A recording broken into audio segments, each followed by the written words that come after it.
1857 में उत्तरी और मध्य भारत में एक शक्तिशाली जन विद्रोह खड़ा हुआ और अंग्रेजों की जड़ें तक हिलाकर रख दी। 1857 का विद्रोह सिपाहियों में असंतोष का परिणाम मात्र नहीं था, वास्तव में अंग्रेजों के चरित्र, उनकी नीतियों, कंपनी के शासन के प्रति जनता में भयानक गुस्सा था, जिससे अंग्रेजों के ऊपर जनता अत्यधिक क्रोधित थी। अंग्रेज धीरे धीरे अपना अधिकार बढ़ाते जा रहे थे। अंग्रेजों द्वारा लगाए गए अधिक लगान के कारण किसान कर्ज में डूब चुके थे। जमींदारों ने भी लगान को बढ़ाकर किसानों और अधिक मुश्किलों में डाल दिया था। परिणाम यह था, किसानों की जमीन छीन ली गई। अंग्रेजों का जुल्म बढ़ता गया। अंग्रेज भारत में बसने, इसे अपना घर बनाने नहीं आए थे। इनका प्रमुख उद्देश्य धन कमाना तथा उस धन को लेकर ब्रिटेन लौटना होता था।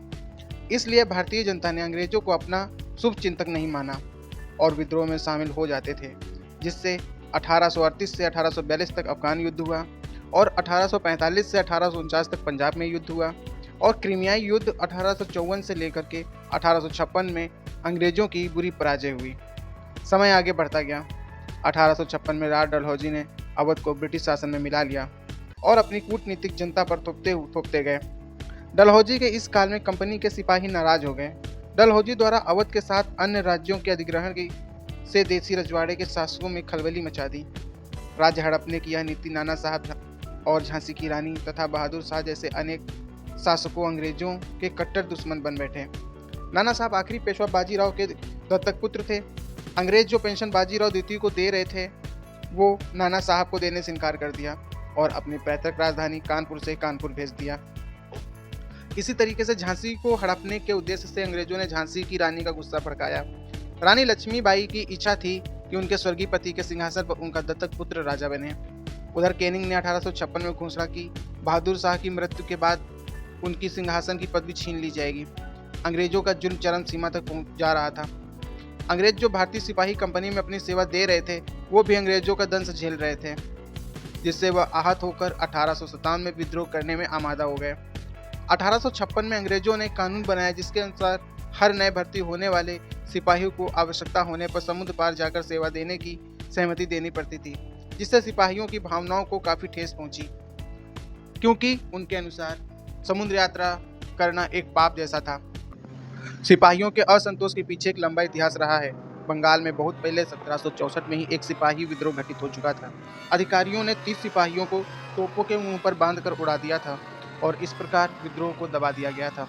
1806 में वेल्लूर में सिपाहियों ने विद्रोह किया था, मगर भयानक हिंसा का सहारा लेकर इसे दबा दिया गया था और कई सौ सिपाही युद्ध में मारे गए।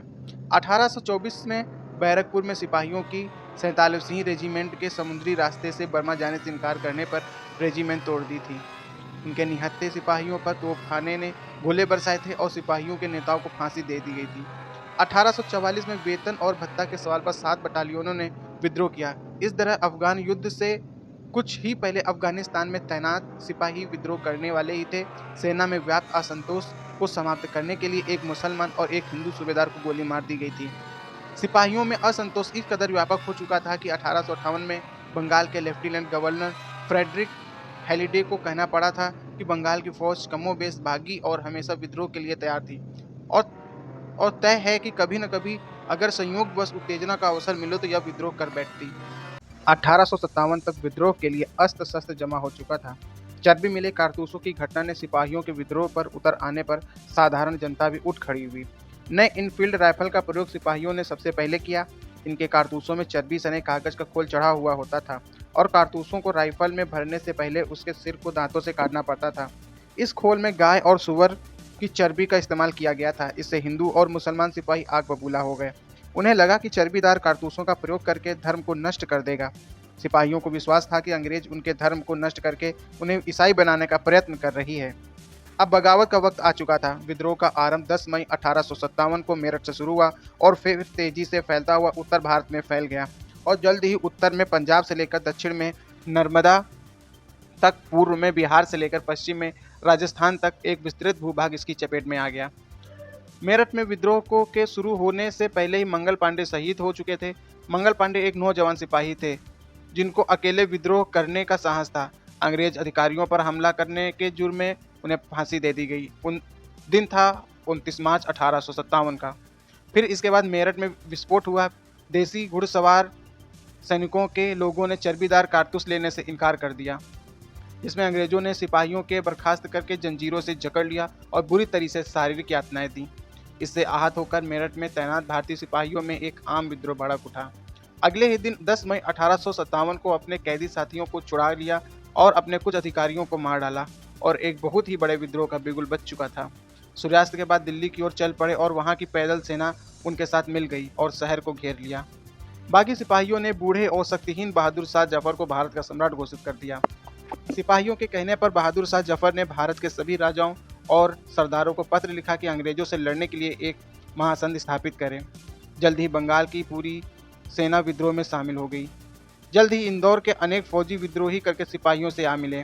ग्वालियर के 20,000 से अधिक फौजी तात्या टोपे और झांसी की रानी के साथ चले गए। सिपाहियों द्वारा ब्रिटिश सत्ता खत्म किए जाने के बाद साधारण जनता ने भी आम विद्रोह के लिए प्रेरित किया। साधारण जनता भी हथियार लेकर उठ खड़ी हुई और कुल्हाड़ी, तीर, धनुष, लाठियों और हंसियों से देसी बंदूकों के साथ लड़ती रही। मरने वालों में से सिपाहियों से ज्यादा आम नागरिक थे। 1857 में अंग्रेजों ने विद्रोह को कुचलने की कोई कसर नहीं छोड़ी। अंग्रेजों ने सिर्फ सिपाहियों को ही नहीं दबाया बल्कि गांव शहरों में निर्मम तरीके से लड़ाई को जारी रखा। गांव के गांव जला दिए गए। निर्दोष लोगों को जबरदस्ती फांसी पर लटकाया गया, जिससे ना तो मुकदमा होता और ना ही कोई इंसानियत बची थी। 1857 के विद्रोह के प्रमुख केंद्र दिल्ली, कानपुर, लखनऊ, बरेली, झांसी तथा आरा थे। मात्र कहने को ही विद्रोह के नेता बहादुर शाह जफर थे, परंतु वास्तविक नियंत्रण सैनिक समिति के हाथों में था, जिसके प्रमुख जनरल बख्त खां थे। बख्त खां ने ही बरेली का नेतृत्व किया। नेतृत्व में सबसे कमजोर कड़ी बहादुर शाह जफर ही थे। इनका कमजोर व्यक्तित्व, उनकी अधिक आयु और नेतृत्व के गुणों का अभाव, इन्हीं कारणों से विद्रोह के प्रमुख केंद्र में ही राजनीतिक दुर्बलता आई, जिससे विद्रोह को अकथनीय हानि पहुंची। कानपुर में विद्रोह के नेता नाना साहब थे। सिपाहियों की मदद से अंग्रेजों के शहर के बाहर खदेड़ दिया था। नाना साहब ने स्वयं को बहादुर शाह का पेशवा घोषित कर दिया। नाना साहब की ओर से लड़ने का मुख्य कर तात्या तोपे के सिपाहियों पर था। लखनऊ में विद्रोह का नेतृत्व अवध की राजधानी बेगम हजरत महल कर रही थी। इन्होंने अपने नाबालिग बेटे बिरगिस कदर को अवध का नवाब घोषित कर दिया। लखनऊ के सिपाहियों तथा अवध के किसानों और जमींदारों को सहायता से बेगम ने अंग्रेजों के खिलाफ चौतरफा युद्ध छेड़ दिया। भारतीय इतिहास की महानतम वीरांगनाओं में से एक थी झांसी की युवा महारानी लक्ष्मीबाई। जब अंग्रेजों ने झांसी की गद्दी के लिए एक उत्तराधिकारी गोद लेने के लिए रानी के अधिकार को नहीं माना, जिससे रानी लक्ष्मीबाई आहत होकर विद्रोहियों से जा मिली, क्योंकि अंग्रेजों ने उनके साथ राज्यों के अधिग्रहण कर लिया। अंग्रेजों के साथ उनकी एक भयानक लड़ाई हुई, जिसमें स्त्रियां तोपें चलाते गोला बारूद बांटते देखी गई। अंग्रेजों के वफादार महाराज सिंधिया ने रानी से लड़ने की एक कोशिश की, मगर उनके अधिकांश सैनिक रानी से जा मिले।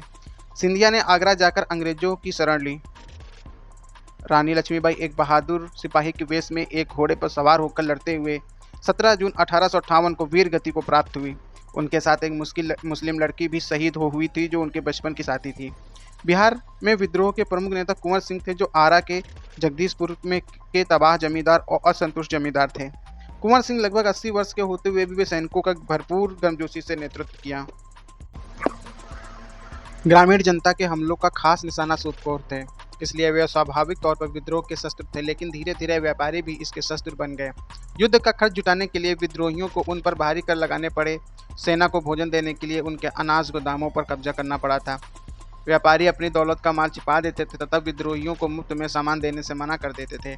बंगाल के जमींदार भी अंग्रेजों के वफादार बने रहे। वे अंग्रेजों की ही पैदावार थे। इसके अलावा बिहार में जमींदारों के प्रति किसानों की शत्रुता ने बंगाल के जमींदारों को भी डरा दिया था। इसी तरह बम्बई, कलकत्ता, मद्रास के बड़े व्यापारियों ने भी अंग्रेजों का साथ दिया। कारण कि उनका अधिकांश मुनाफा अंग्रेज व्यापारियों के साथ होने वाले विदेशी व्यापार तथा आर्थिक संबंधों से होता था।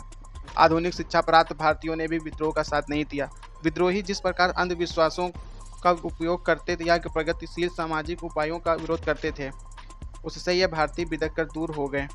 जैसा कि हमने देखा है कि शिक्षित भारतीय देश का पिछड़ापन समाप्त करना चाहते थे।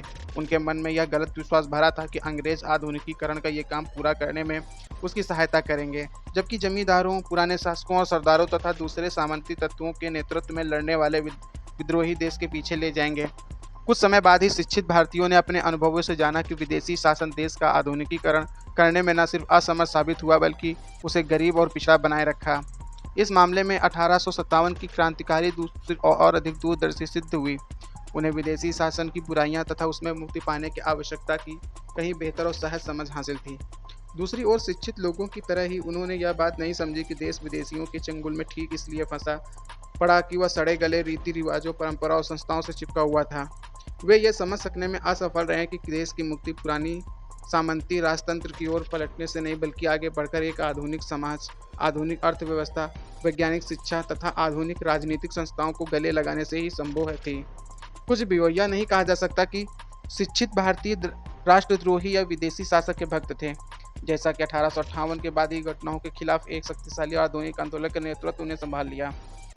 भारतीयों में एकता के अभाव के चाहे कारण जो भी रहे हों, यह विद्रोह के लिए घातक सिद्ध हुआ। लेकिन विद्रोहियों के लक्ष्य को धक्का पहुंचाने वाली यह अकेली कमजोरी नहीं थी। उनके पास आधुनिक अस्त्र शस्त्रों तथा अन्य युद्ध सामग्री का भी अभाव था।